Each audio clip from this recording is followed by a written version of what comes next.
So this is our hay barn, so I'll show you some of our equipment here. This is our tractor. It's a 95 horsepower Kubota. That's how they rate them, with a front bucket attachment, with no bucket attachment on it right now. No bucket on it. I've got the rake on the back of this right now, so the rake is a fairly simple thing. It's funny how some of this technology is so ancient and archaic, and some of it's so fancy and new. It's just unbelievable. So this thing goes on to what they call a 3-point hitch on the back. So there's a pin there that goes on this arm. So this is part of the tractor, and then the 3-point hitch off the rake goes in there, and then there's another one on this other side, and then this big top bar here goes down to the tractor, and it just holds the rake. These lower arms are hydraulic off this. Probably can't see because of the sun flare, sorry. So those two lower arms are hydraulic. So we can have a lever up there. You can kind of see the levers there that can raise and lower this. And it's actually pretty smart because it doesn't just go up and down. It actually, you can set it to float. So if it's down, it doesn't give any resistance. So the implement, the attachment, can go up and down a little bit on its own and follow the terrain. So it's kind of a neat little setting. And then this hooks up via PTO, or a power takeoff, which is that shaft there. So all tractors have, all medium and large size tractors anyway, have a PTO shaft. So it comes off directly off the engine or the transmission there. And you can flip a lever up top to turn that on to engage it. And when your engine's running, then it not only powers the tractor and drives the tractor, but it also provides power down the PTO. In this case, this particular tractor puts out 85 horsepower on that PTO, which is a good amount for this tractor. And then that PTO goes through the shaft here, down along that green shaft down there, and then to a pulley back here. You can see the pulley. And then it just goes on goes to a bigger pulley, so it gears it up a bit. And is that right? Gears it up a bit? Yeah, well, more torque, lower speed, I guess. And then it turns the pulley inside here, which then turns these belts, which then turns these, springy finger things. So the net result is that it spins clockwise from this perspective, and it takes the hay. So you basically drive over the windrow, you straddle the windrow of hay, and then this kicks the hay out, and then it hits this guard on the side. So it kicks it out to here and then just drops. Of course, the tips of the guard are basically sitting on the ground when this is lowered. So it just kind of takes the hay, it flips it into a pile. So essentially you're moving the windrow from over there to over here, but in that process it also turns the hay upside down and stirs it a bit, and then allows the underside to get dry. So that's the rake. That's stage 2. So first you have to cut it, let it dry for a couple days, rake it over, let it dry for a couple days, then bale it. And if you have 5 sunny days or so, then you can do that all in one. So that's the tractor and the rake. Okay, so here's the swather, or the cutter, or the mower, whatever you want to call it. I think the official term is swather. So again, it's got this is not a 3-point hitch. This is just a trailer hitch, just a pin hitch. You can see there, you just back the tractor up to it, drop that pin in, and you're good to go. The PTO on this one is quite a bit bigger. It's just laying on the ground right now. So a PTO has a big geared, like a pinioned inside with a little release button. And then it freely slides. If I had 2 hands and I could do it, it freely slides in and out. So you have a little bit of play on it. And it's just simply a square shaft and a square receiver. So square peg, square hole. And it turns, and there's a U-joint there. This whole thing turns. So, this is a plastic cover for safety, as much as safety as it provides. And then it turns a whole bunch of gears and stuff in there that all require greasing and maintenance. And then this rake, this comb, turns this way towards us. So top part comes down to the front and then goes back up, and it pushes the hay into the cutter, which you can see down there. So that actually has a blade in. I don't know if you can see it. It's got pointy teeth, but then it's also got a little blade, serrated edge blade that moves back and forth. So the pointy parts stay there, and the blade, which is also pointy and serrated, just moves back and forth. So kind of like your hair clippers, but on a bigger scale. And then it runs, the hay kind of goes up from there after it gets cut, and it goes through those two big rollers, those two big rubber rollers that counter rotate, and they kind of have a pattern to them, like a chevron type pattern. So I don't know if you can see it, but there's two of them in there. And then this is called a conditioner, and I don't, apparently it's a good thing, but I don't really know what it does, so whatever. And you can see all the little gears and belts and stuff on the side, so lots of stuff to break if it breaks. And then with this, it chucks it out the back here, and it actually comes out at a quite high rate of speed. And because of these little funnels, it throws it out to a windrow, so it doesn't go the width of the cutter. It just goes about half the width, so it throws it out into about a 3-4 foot wide windrow, and that's how you get your windrow. So John Deere 1209, who knows what year this was made. A lot of this stuff can last for 30, 40, 50 years, I'm finding. So anyway, so that's the swather. Okay, and last but certainly not least, here's our baler. So the baler has a hitch similar to the swather, which is that pin. There's your PTO. The mating part to the tractor is on the ground here. It comes apart for travel. This PTO goes down this shaft, and then there's this big huge flywheel here, because this, unlike the other two pieces of equipment, this thing doesn't run in a smooth rotation. It has a big ram underneath this cover here that pushes the hay that way. I'll show you in a minute. So it kind of goes push, push, push, and about that rate, maybe a little bit faster. So it requires a lot of power to ram that hay back and compress it. So they have to have that thing, probably weighs a couple 100 pounds easy, that flywheel, to kind of smooth out the action. Even then, the tractor kind of goes, the engine drops 100 RPM or so every time that happens. So it's kind of weird. But so these little fingers here, these are little springy fingers. The haying industry loves their springy fingers. So these little springy fingers pick the hay up off the ground.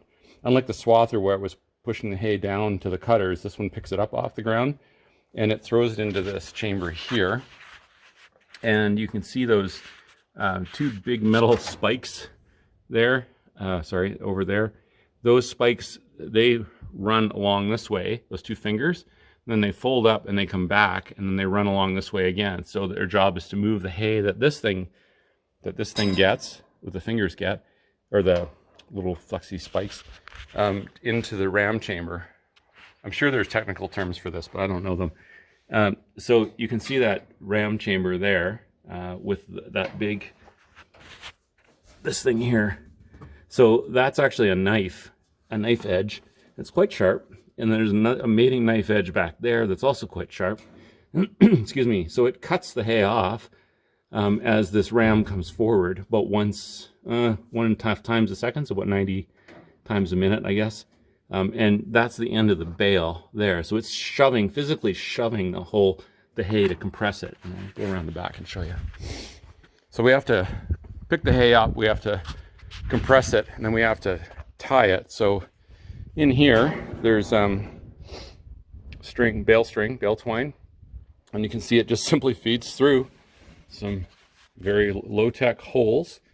And the bale twine, they're using the red right now, and then we've tied the red to the blue.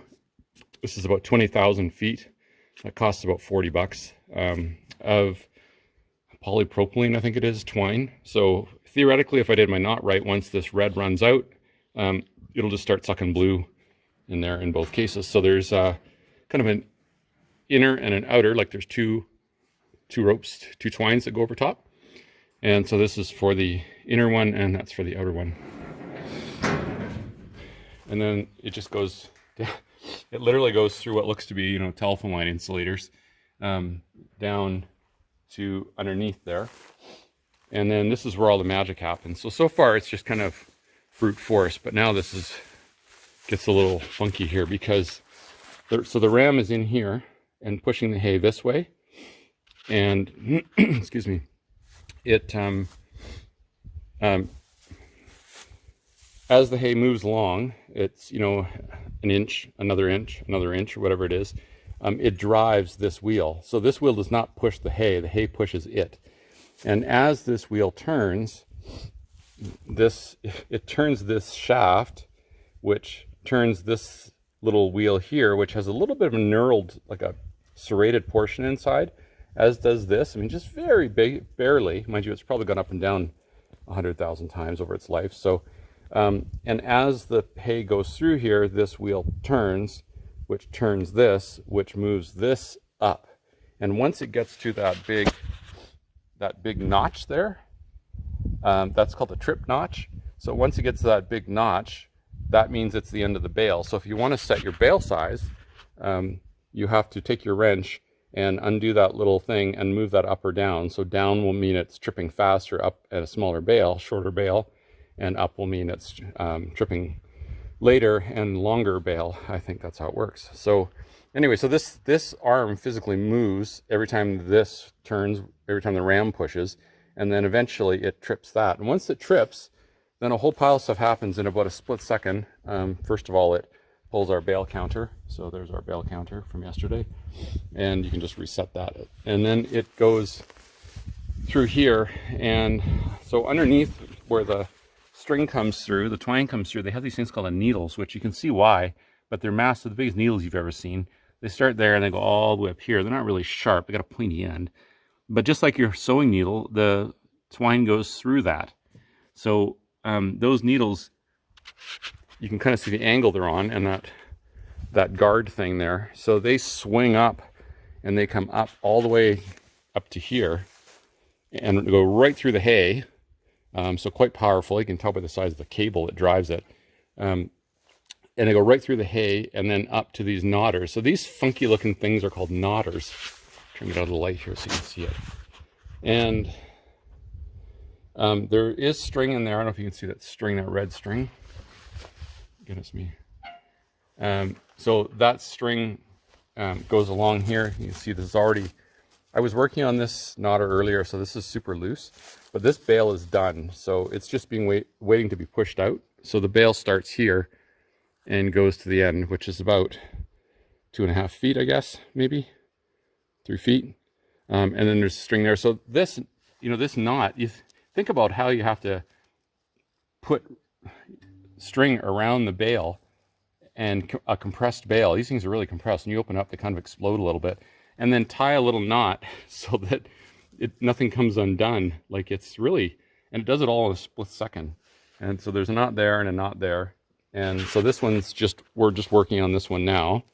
Like I say, I had this apart, so it's really loose right now. Earlier I was making some adjustments on it. So there's a string there and a string there, and eventually this bale will come back, the needles will swing up, and then in a split second, this little device here, where you can see the red string in there, twine in there, that will kind of turn all of a sudden, meet up with it'll grab the string from the needle, it'll turn and knot it, and then there's a little blade underneath there that will cut the top of the knot off, kind of right there. So, and all that happens just like clunk, and it's done. And you can see this is very low-tech stuff. I mean, it's got big pinion gears and grease points all over the place and all that stuff. So yeah, it's crazy. Anyway, so then it just keeps, the ram just keeps forcing it out. These are tension adjustments. So this thing here is on an angle. You can't really see it in the video probably, but it slopes down towards the bottom. So if I want to put more tension or less tension on the ram and how much it's packing, how much hay it's putting into the bale length, I can adjust these two big old handles. And then normally when we're on the field, this would sit down just slightly below the length, the chute there. So it would just kind of gently plop it on the ground as you're driving along. And so that's the baler. And then we go, and a very nice friend of ours has loaned us his flat deck trailer. Thank you, Nathan. Couldn't appreciate any more than I do right now, because this thing's a lifesaver. And then we have a couple people with our pickup truck just towing this through the field, picking the bales up and putting them on that. We stack them maybe 3 or 4 high. And here's the finished result. Of all this effort is a bale worth about $8. So you can see that there's the cut sides. You can see that, have you ever watched Yellowstone and they talk about feeding a horse's flakes? The flake is one bale compression stroke, one ram stroke. So you can kind of see it right there. There's one flake, another flake. So this thing's, you know, compressing a inch and a half a hay at a time. So it's really working hard. And there's the knife edge so it just cuts them right off and shoots them out the back. So this is yesterday's work. So we have around 120 bales in here, and ready for horses to eat in the winter.